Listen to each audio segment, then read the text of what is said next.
Yeah, we're at 9:52, so that's not bad. That's not bad. No, what page? 67. Is anybody without a bookmark know where we're up to? Because I want to know if anyone actually remembers what we did from week to week. There's a lot. Like, I remember the content, I don't remember what page. I understand, but if you were to read through it, would some stuff look familiar and other stuff not look familiar? Okay, so then you should be able to find what we're up to. No, I don't really care. I'm making a point. My point is that in any given topic that you're learning, you should be able to find the place based on simply reading the words and seeing what you recognize. Otherwise, you're not paying attention. That's all. That's all I'm going to say.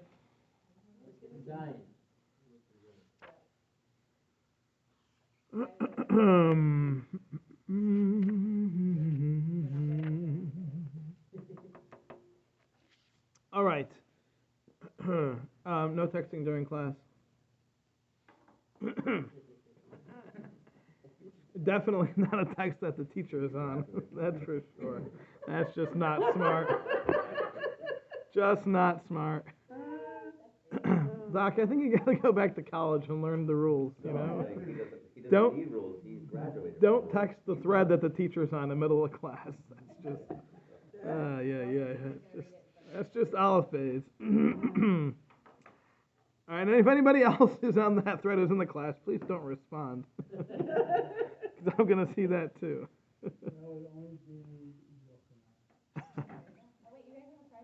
Yeah, it's a men's only chat. Yes, that's the good chat. No, it's for a late minion chat. So if you'd like to join, just let us know. All right. So what did we do? What we covered last time was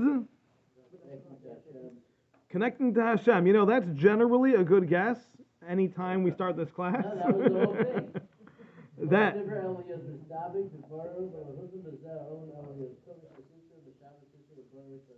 All right, A+ for Kriya, solid. All right, so what we covered last week was everybody have the page by the way, 67? Yes. Okay. So what we covered last week was the connection between, or really the purpose of the mitzvahs. The purpose of mitzvahs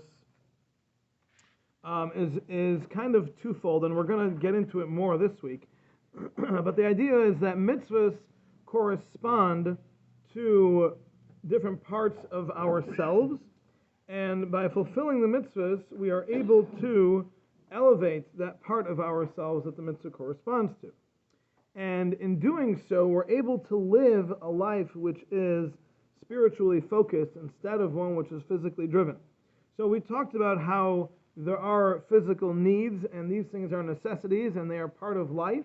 And that's how Hashem designed the world, at least after the sin in the Garden of Eden. At least after that point, the world design is such that a person needs to serve Hashem to the best of their ability while taking care of their physical needs, while living in a physical world, while we are interacting with physical beings, physical objects, and everything around us is physical.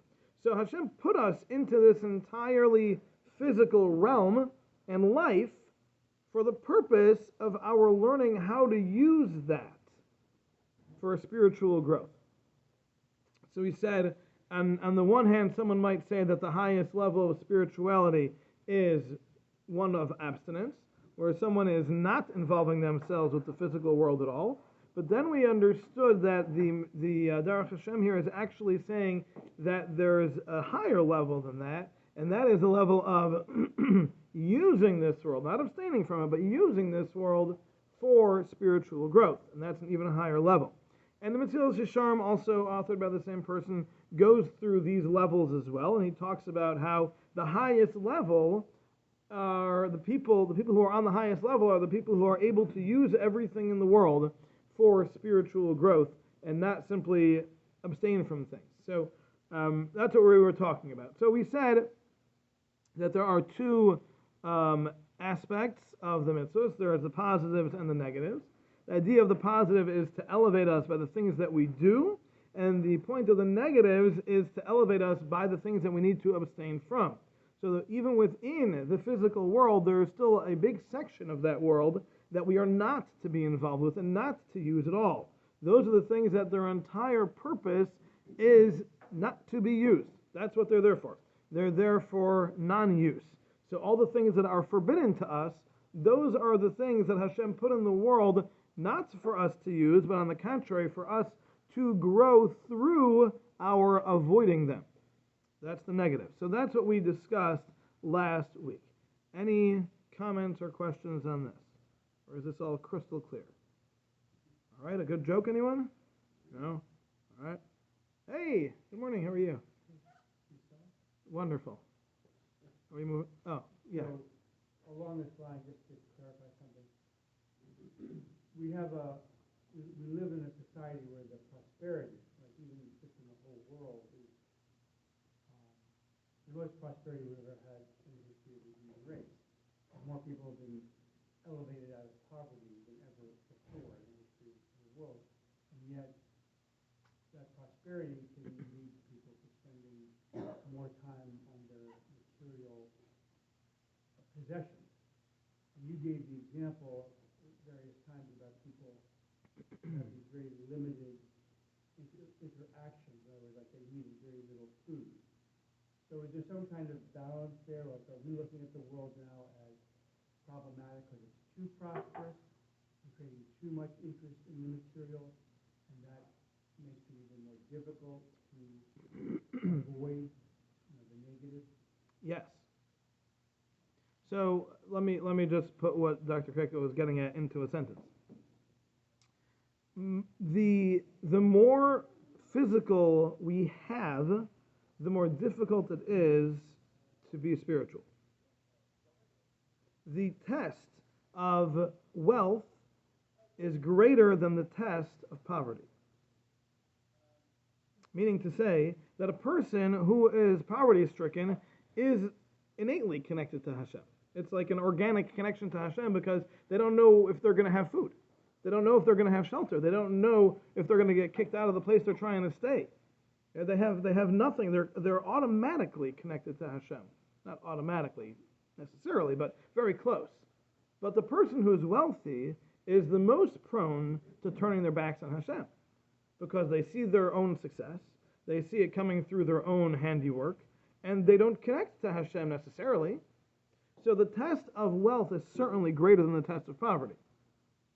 So the pasuk says, "Vayishman Yeshurun Vayivat."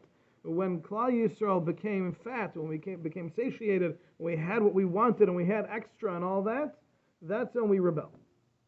So absolutely, by having all of this material success that we do have and we do enjoy today, it is certainly a very different kind of test than what we have generally experienced as a people. Throughout the majority of our history, we have not been financially successful on a whole. And certainly there have been ages in which we were. The golden ages of the Jewish history, certainly have been such times. But overall, our history has not been one of financial success. And that's by design. Because it's much easier to serve Hashem and to connect to Hashem and not be distracted by the physical comforts and desires if they're not accessible. So you're absolutely correct. When we do live in the world that we live in, that means there is a specific design for our lives in which we have to take that into account and understand what does Hashem want from me from the fact that He put me in this particular situation. So the example that we've spoken about in the past is that of Rabbi Yehuda HaNasi, the one who wrote the Mishnah. The Gemara tells us that he had extreme wealth. If I recall correctly, the Gemara says he had 400 donkeys just carrying keys to his storehouses. A little excessive, right? Now you can imagine what kind of life this person lived.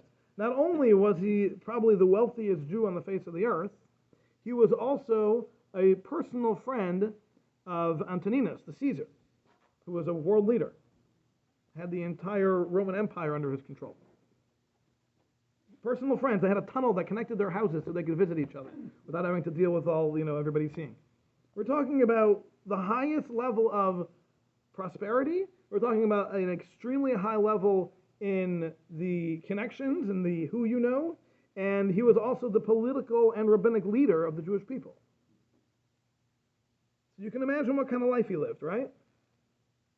And yet, the Gemara says that right before he died, he lifted his 10 fingers and said, Hashem, you can testify that these 10 fingers have never taken pleasure from this world.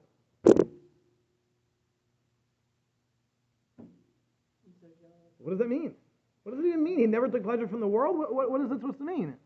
So the Mesilas Yesharim writes, I shouldn't say that, I'm not sure it's Mesilas Yesharim. It's, I don't remember. It's either Mesilas Yesharim or it's in Michtam Eliyahu, I don't remember. Either way, it's true. What it means is that every single thing that he did in his entire life, Hashem could testify that he did it not for the pleasure that he took from it, but he did it entirely l'shem shamayim, entirely for the sake of heaven, for his spiritual growth. That means every bite of food that he took was for the sake of heaven. Every beautiful cloak or coat or pants, whatever the shoes that he put on, was for the sake of heaven. Every single moment of his life was solely committed to the service of Hashem. And the Gemara says that with him ended anivus, humility. He was so humble. I mean, these are people we can't even understand. So his test was multifaceted, obviously. He had tremendous responsibility on his head. And one of his biggest tests was the fact that he was so wealthy and so influential and so well connected, so politically high up there, and yet he was the most humble person. And yet he lived every moment of his life for the sake of heaven. So it is certainly a possibility to live even with the affluence and even with all of the comforts of today's society and still be absolutely committed to living life just for the sake of heaven, not for personal reasons. I believe we said the story in Lithuania. There was a very wealthy individual, I believe we shared the story here in the class, who gave to everybody. He just gave and gave and gave and gave. Everybody came to his door and he gave everybody money. He helped every organization. People came from around the country to see him. He just constantly gave and he was very wealthy. And overnight he lost his entire fortune. One night, the whole thing went up in smoke. Gone. So they went to the Brisker, Reb Chaim Brisker, and they asked, what happened? Here's someone who Hashem blessed with all this finance, all this wealth, all this affluence, and he was obviously doing the right thing. He never told anybody no. He always gave, completely selfless, and Hashem took it away. What's going on? Anybody remember? The answer was? He nailed it. He finished his test. He passed his test. That's it. He's done. Time for the next test. Hashem gave him a test. This test was, I'm going to give you wealth, and I'm going to see what you're going to do with it. And he did the right thing. He passed the test. And now Hashem said, all right, your test is over. Now we're going to move on to something else and work on something different. So we have to look at life that way. We have to look at everything that Hashem puts before us and say, Hashem is putting this here for me as an opportunity. It's a test. It's a challenge. It's here for me to assess and say, what does Hashem want from me? What does Hashem want me to do with this? Why do I have all of this? And then use it appropriately. So the answer to your question is yes, absolutely. The fact that there's all this wealth is certainly a challenge. It certainly makes it more difficult, but at the same time, it might be the level that we're at. Because sometimes when a person is not of very strong faith, and they're presented with, let's say, financial challenges. Just keep it on topic. If they're presented with financial challenges, there are two things that can happen.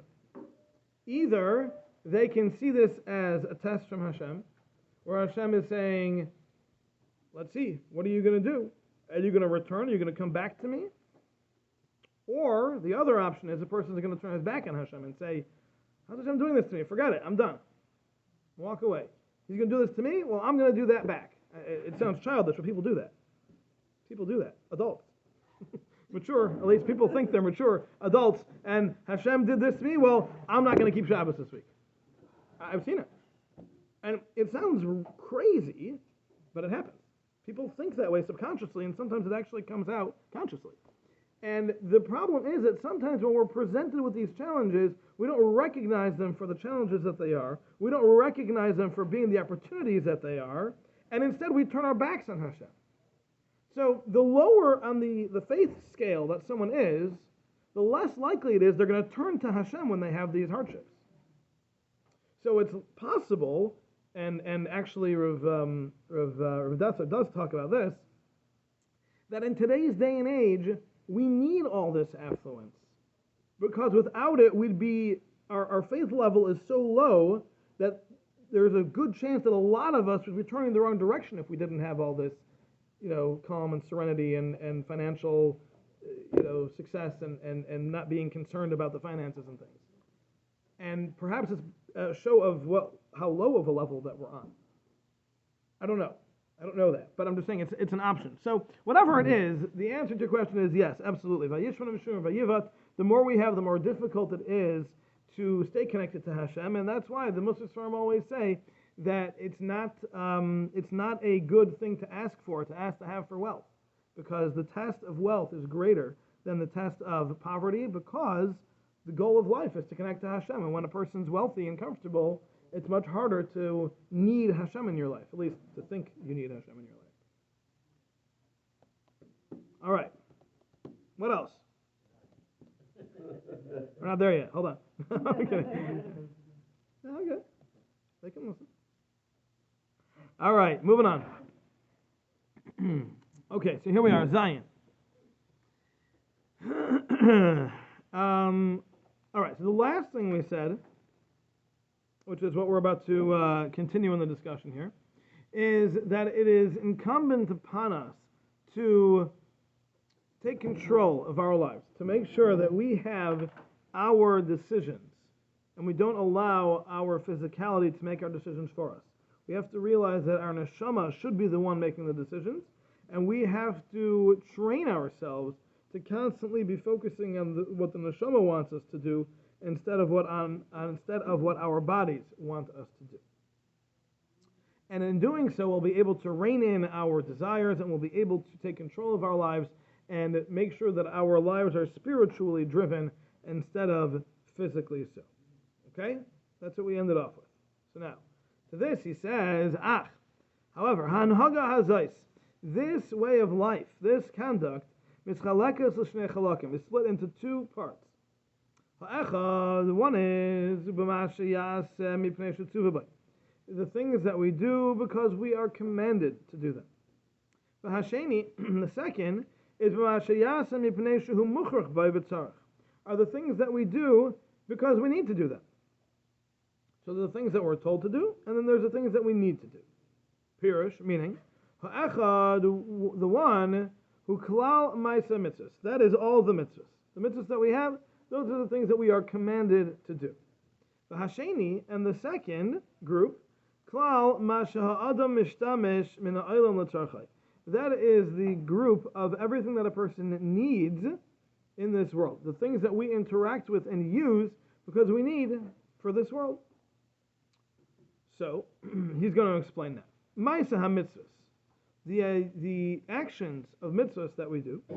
Hine ha'tachlis b'la adam, the purpose of these mitzvahs is, she'ya'aseyu mevayarhu, that he should do it in the way that is clear, which is, shehu l'kayim mitzvahs b'yarei v'lasis chetzai, to do the will of Hashem. Hashem told us, this is how I want you to live, these are the things I want you to do, these are the things I want you not to do. Those are the ways in which Hashem wants us to live, and that's clear. The reason we do a mitzvah is because that's what Hashem wants us to do. There's no other motive for doing mitzvahs. V'hinei, hu mekayim chavtzi yizbarach shmai b'zeh, However, when we do this, we are fulfilling the will of Hashem b'shnei derachim, in two ways, nimshachim zeh mizeh, and one comes from the other. Meaning, v'hainu, this is, ki hu mekayim chavtzeh. First of all, you're fulfilling the will of Hashem. B'mashet tzivo sheyasa ma'asahu, that Hashem commanded you to do this activity, but who I say you, and you did it. So, number one, the first thing is obvious, is you're doing what Hashem told you to do. And that's it. That itself is the first thing that you've accomplished. You've done what Hashem told you to do. The Hashenis, and the second thing that you get from that, Kine, because b'maisahu, through this activity that you just done, this act of the mitzvah, you've become perfected in one of the areas of perfection, which is the product of that particular mitzvah. As we've already explained earlier, every mitzvah is connected to a certain part of us, and by doing the mitzvah, we are adding another level of perfection to that part of us that is connected to that mitzvah. V'hine, so then, miskayim chavtzei yizbarach shemai, Hashem's will is fulfilled in that regard as well. Why? Shehu chafetz sheyeh ha'adam mishtalem, because Hashem wants a person to be perfected. Umagia lehanais betuvai, and through that he will be able to take pleasure in the goodness that Hashem is going to give. Yizbarach shemai. Because by fulfilling the mitzvahs, not only are we doing the will of Hashem, but we're also perfecting ourselves. And perfecting ourselves is making us eligible to receive the reward of benefiting from the pleasure of the goodness of Hashem. And that's another thing that Hashem wants. Because remember the way we started this whole book. The point of the creation, the point of life, the reason we're here is because Hashem wants to give us. But Hashem wants us to earn it. So that way it'll be the best form of giving. So when we do a mitzvah, we're giving Hashem that opportunity, so to speak, to fulfill what He wants to do. Because we're doing the mitzvahs, which in turn perfects us, which in turn makes us eligible to receive the reward from Hashem, which is what Hashem wants. That's the whole purpose. The whole reason for us being here is to receive that reward and to earn it. So every time we do a mitzvah, not only are we accomplishing that we fulfilled the will of Hashem, but we're also fulfilling the greater purpose, that greater will, the underlying purpose of the entirety of creation, and that is Hashem wants to give us reward, and now I've just done something to make that happen. So we're accomplishing two separate things, one on a very personal scale and one on a very global scale. But every single mitzvah, we are fulfilling the will of Hashem in those two aspects, those two directions, and that is a very important thing to keep in mind when we're doing mitzvahs. It's an excellent motive, and it's a great way of understanding what we're doing. So think about the fact that Hashem told me to do something, so I'm going to do it. But there's also the fact that I now am allowing Hashem to give me reward, which is the reason for creation. Now this can be understood simply in relationships. Let's say a parent-child relationship. So when you tell your child to study, why are all the teachers laughing? When you tell your child to study, and the child studies, they're accomplishing two things. A, they listen to you, which makes you happy because they listen to you, which is the goal. And B, they get a good score on their test, which was your other goal, right? So the child just accomplished two things. One, that they made you happy because they listened, and number two, they made you happy because they got a good score on the test, which was the whole point of them studying. So it's kind of the same idea over here. When we do a mitzvah, A, we're listening to Hashem and doing what He told us, and B, we're accomplishing this bigger picture thing of giving ourselves, putting ourselves in that position to be closer to Hashem to receive that benefit. And that is exactly what happens when we do mitzvahs. Okay, is this clear? All right.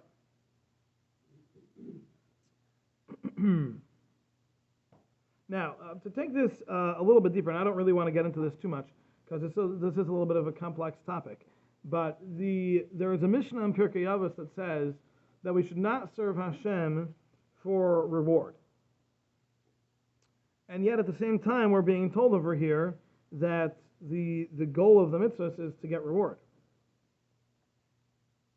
So what is he supposed to be thinking? No, not really, because it's the same word in both places. It doesn't matter. The point is that we're supposed to do it for a reward, but we're also not supposed to do it for a reward. So whatever reward is, I think reward is supposed to be. go ahead. I feel like it has to do with what you were talking about on Shabbos, is that if you're doing it in order to receive, then you're not going to be as sensitive to the situation or the context of the giving. Again, So, on the one hand, we're supposed to do it for the reward. On the other hand, we're not supposed to do it for the reward. well, you're supposed to have in mind its motivation to do it, that you have a bigger picture, that you're doing it because everybody wants to give Hashem nachas. So I think just keeping in mind that you want to do the right thing, but not an individual giving, like on the micro level. The individual thing should be done in order to properly be in the present to satisfy. I agree with what you're saying. I don't know how it answers the question, though. Well, was it, Let me give you a hint. It has to do with what we just said. Oh, okay. Go ahead. I think shalom is no bonus now. So like you start off needing a little bit of enticement, a little bit of reward to get there. Mhm. But eventually the goal should be to not need that reward, to be able to do it as a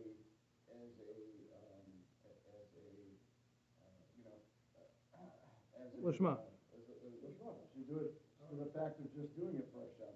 But the reward is there to get you to at least To start the process. start the process. Okay, so that doesn't quite answer, because then what you're saying is that neither statement is true. Is that really neither one is absolute.